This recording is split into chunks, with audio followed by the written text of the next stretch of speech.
In this video, we will be covering the Properties tab in TRAKnet 3.0. The Properties tab will be the location where various pieces of data is added to your database. For example, additional users, locations, and insurance companies will all be added here. To access the Properties portion of TRAKnet, click the Properties tab on the left-hand side of the screen.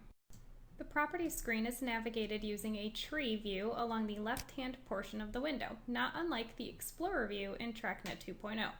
The Properties tab is easily related to the Systems portion of TRAKnet 2.0 in that same Explorer view, as much of the information entered there will be entered here as well.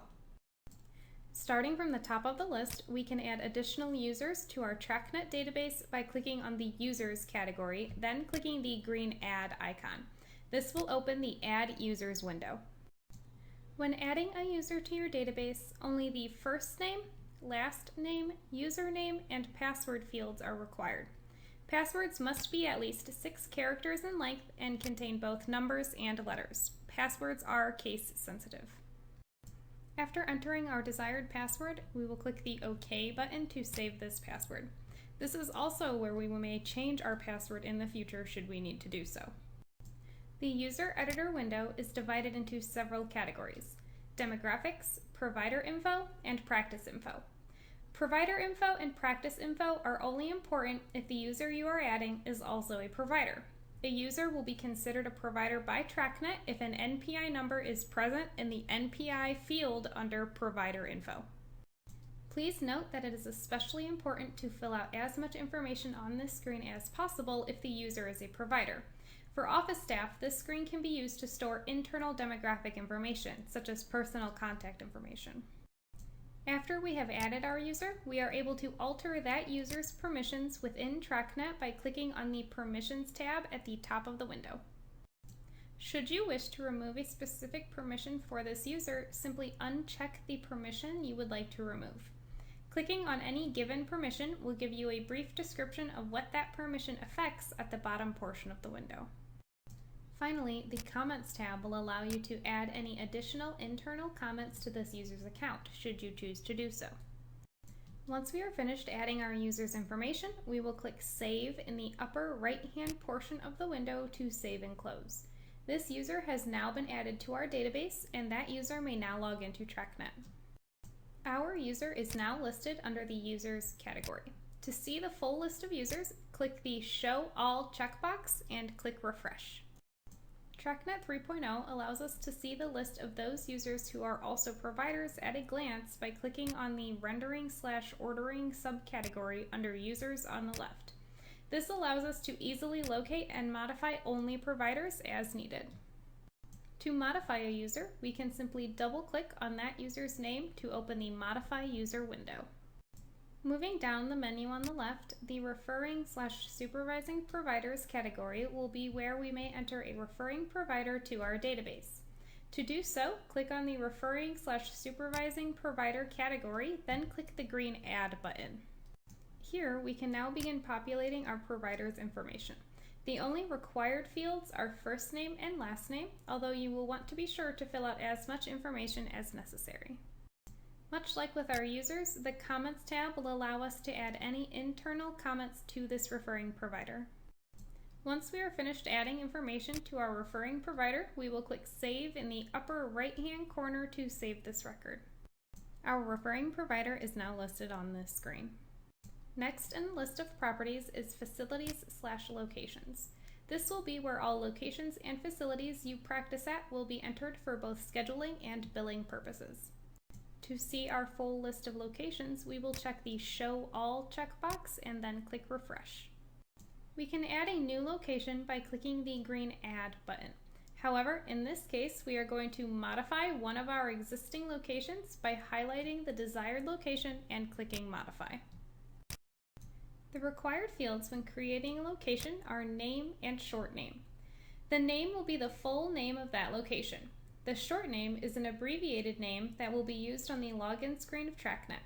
Please note that if a location does not have a short name, that location will show as a blank on the login screen of TRAKnet in the location drop-down menu, so entering a short name is important. Once we have named our location, additional information can then be entered on the location editor window as seen here, such as location address, NPI, place of service, and any additional information pertinent to you. You may add rooms to this location by clicking on the Rooms tab at the top of the Location Editor window, then clicking the green Add icon.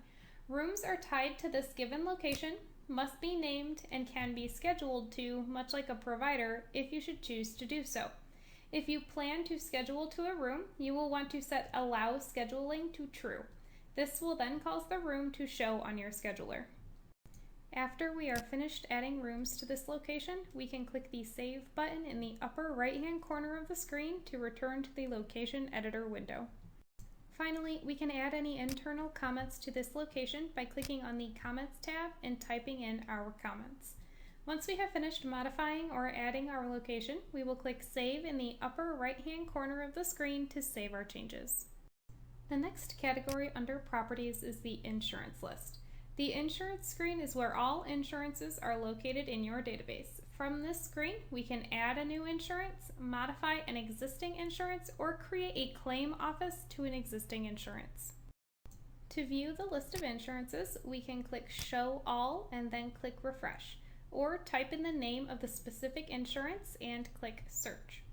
To show claim offices as well as main insurance companies, we must click the Show Claim Offices button and then click Refresh. We can also show any deleted insurances with the Show Deleted button. To add a new insurance, we will click the green Add button in the upper left-hand corner of the insurance screen. This will open the Add Insurance Company window. Here, we will enter a name for our insurance, an address, any additional contact information, and the insurance's payer ID. This information is all contained on the General tab.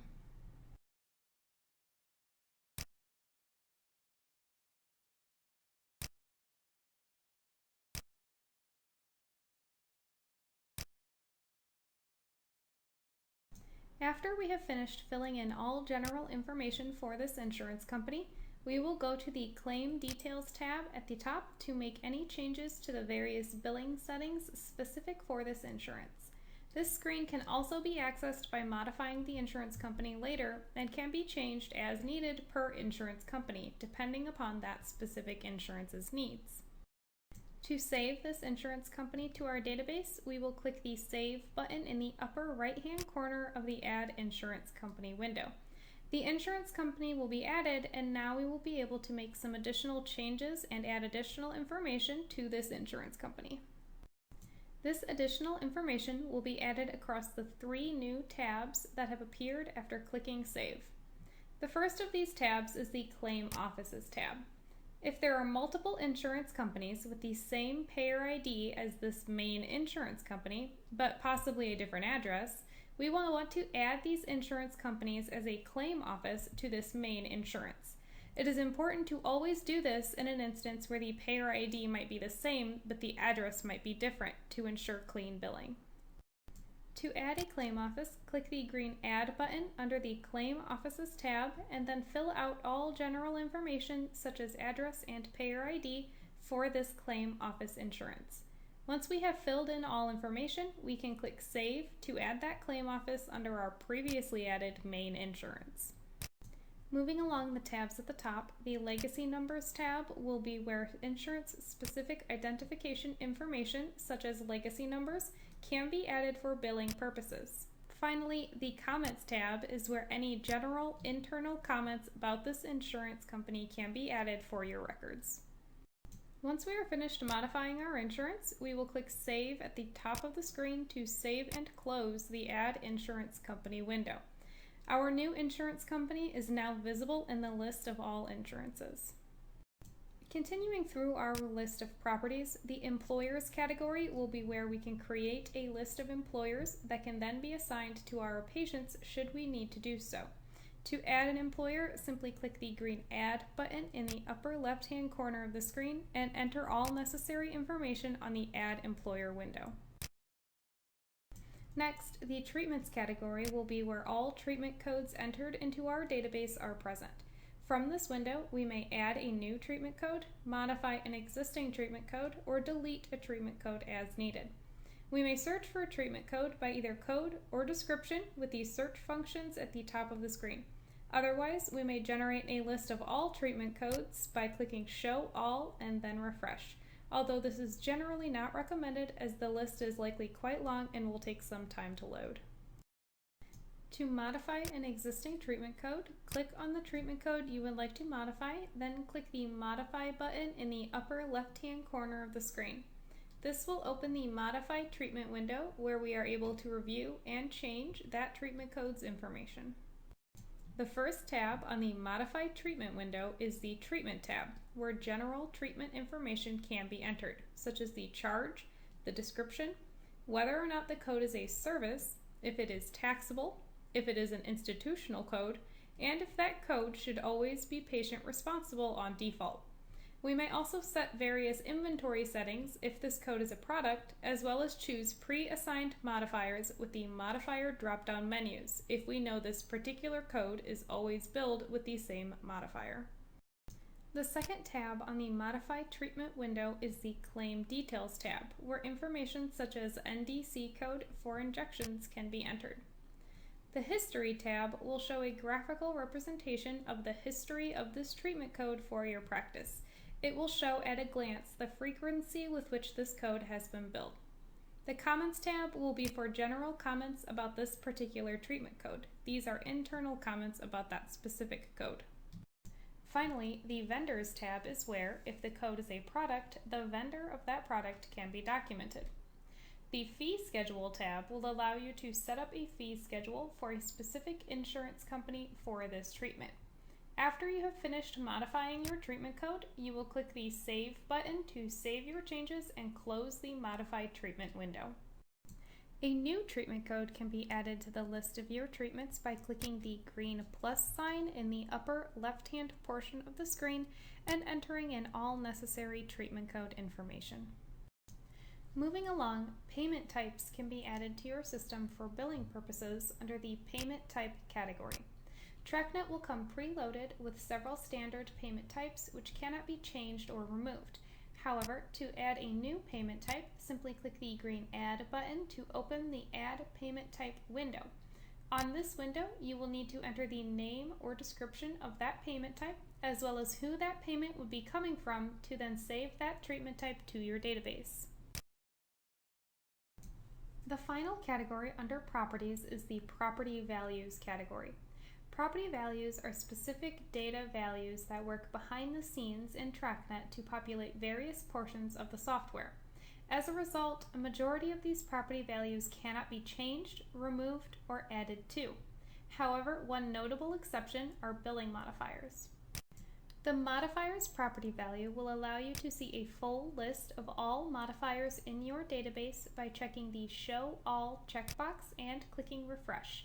However, more importantly, you may add a modifier to your database by clicking the green Add icon, then entering in the value, such as LT, and description, such as left side, and then clicking Save. This concludes our tutorial on adding properties to your TRAKnet database. Please be sure to visit our website at www.traknetpm.com for additional training materials and videos.